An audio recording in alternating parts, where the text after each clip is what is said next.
Good evening. You're watching the main news on HKIBC. I'm Janice Lo. Here's a look at tonight's top stories. Schools struggling to enroll students look for creative ways to stay in business at the start of new academic year. A park converted from a section of Hong Kong Golf Club draws excited visitors on opening day. And in tennis, Iga Świątek crashes and burns at the US Open after falling to nemesis again. Students began streaming back to school today as classes resume after the summer holiday. Some primary schools, meanwhile, are doing whatever it can to stay in business after struggling to enroll new students. The new school year finally kicked off today after Super Typhoon Seola forced the cancellation of classes last Friday. Some parents sent their children off as they entered a new chapter in life. This girl revealed she was a bit anxious on her first day as a secondary student. But her peers were excited, with one saying she could finally meet her friends after a long holiday. Students also had to spare more time reaching the campus today, as debris from Seola disrupted traffic in some parts of Hong Kong. There was a sigh of relief at Confucian Taixing Primary School in Wong Tai Sin. The school is among many fighting for survival after they failed to enroll enough Primary 1 students to continue receiving government funding. This boy is one of just 18 new faces this year.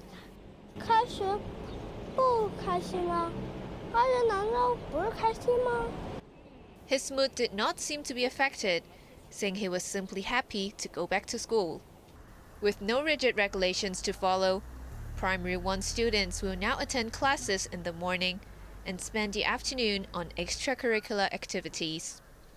I'm not too bothered. I think the most important thing is kids enjoy school. Primarily, I'm not really focused on the structure. As long as they come home with a smile on their face. If they don't come home with a smile on their face, you know there's a problem. Principal Debbie Poon said she hoped to attract more applications by offering something different from conventional schools.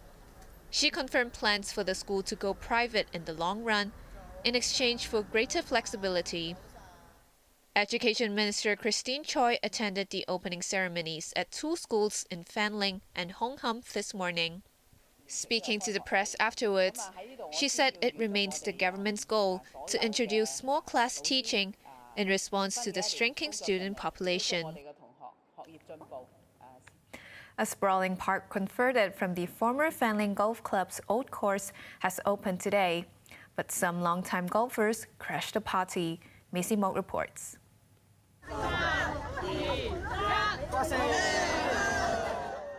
As the clock struck 11 a.m., dozens of mostly elderly visitors streamed into the sprawling park in Fanling. What used to be the historic old course at the Hong Kong Golf Club has now become a public space.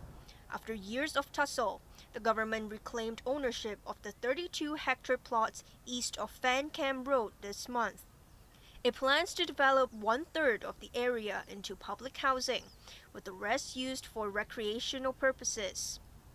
Many who came said they were curious about the flora and fauna inside the once exclusive sites. We come here just for leisure, for the moment to have enjoyed some sound of the leaves, or maybe some sounds, the birds, and feel very happy. This is my first time here. I feel very proud of it because Hong Kong is not a big place, but here we have a popular place for some kind of sport. Dogs are also welcome, although owners are required to keep their furry friends on a leash at all times. Uncertainties remain about the park's future. It will shut down again next week, as the site will be leased to the golf club for 2 international tournaments. Certain sections of the park were off limits, as managers confirmed they wanted to preserve the green for upcoming competitions. With the park converted from a former golf course, there are a couple of quirky features. Visitors can pay attention to these posts on the green.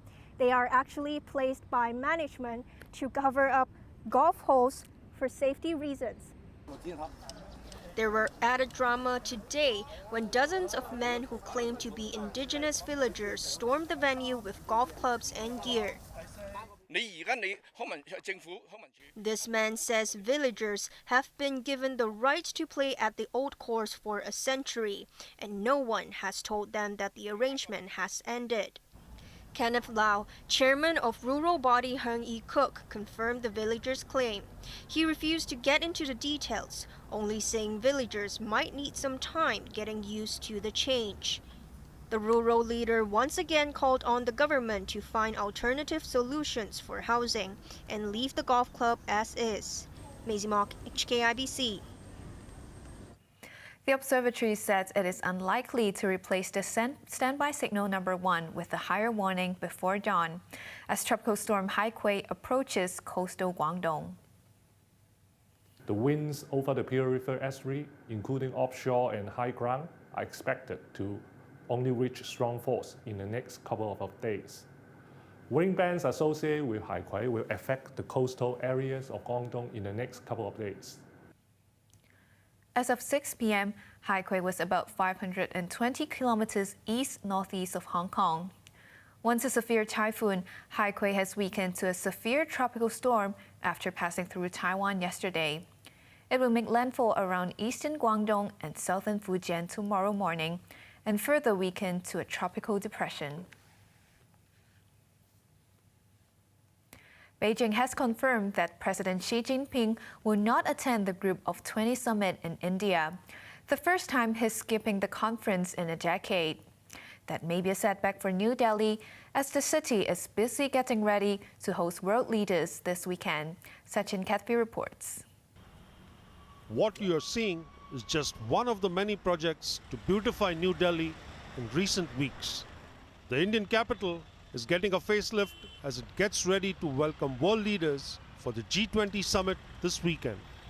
Apart from murals, city officials have also eradicated shanty towns by demolishing illegal structures that left many residents homeless all of a sudden. And to make things worse, vendors have been pulled from the streets.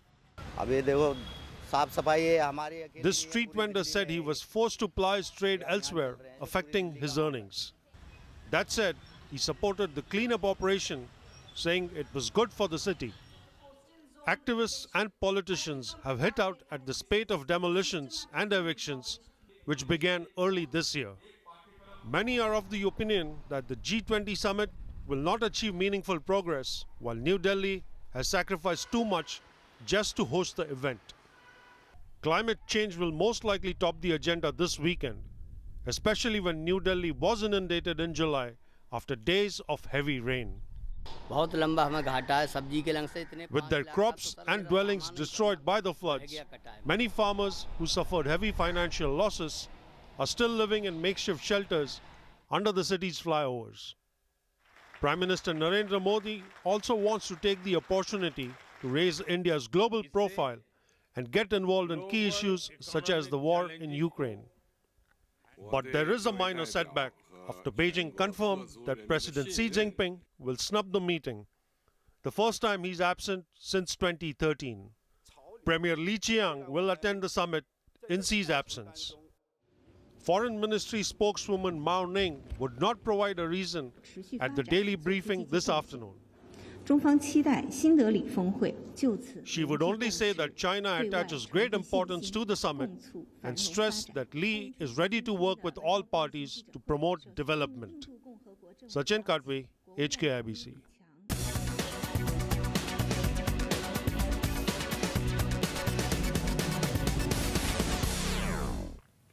One day after pouring cold water on calls to lower stock stamp duty, Financial Secretary Paul Chan seemed to be walking back on his comments today. 但冇排除印花稅呢個選項嘅，千祈唔好誤會。但我哋希望呢。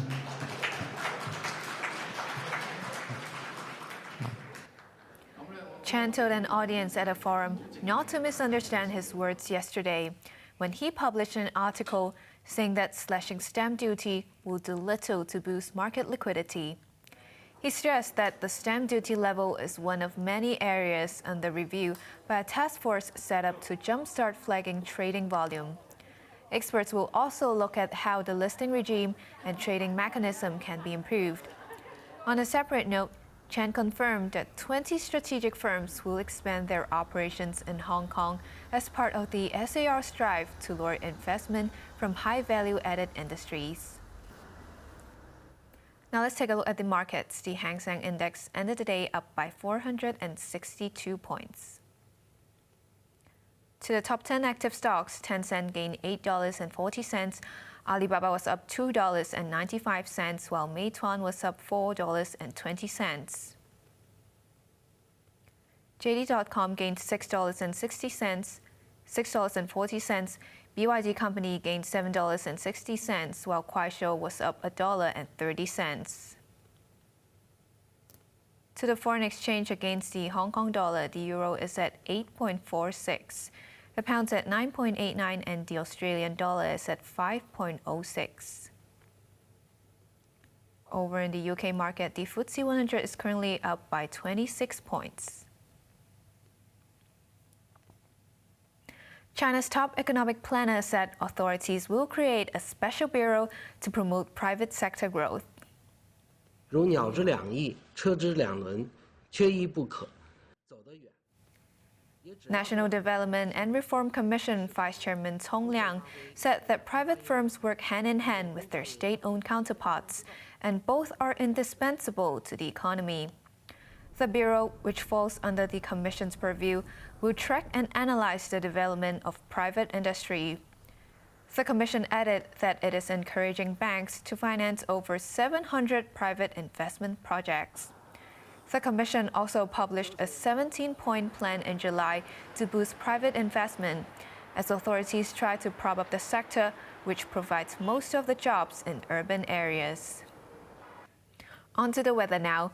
Mainly cloudy with a few showers and isolated thunderstorms tomorrow. Temperatures will range between 27 and 31 degrees. Occasional showers in the following couple of days as tropical cyclone Haikui passes by. That's our main news for Monday night. Join us for more news at 11. I'm Janice Lo. Thanks for watching. Good night.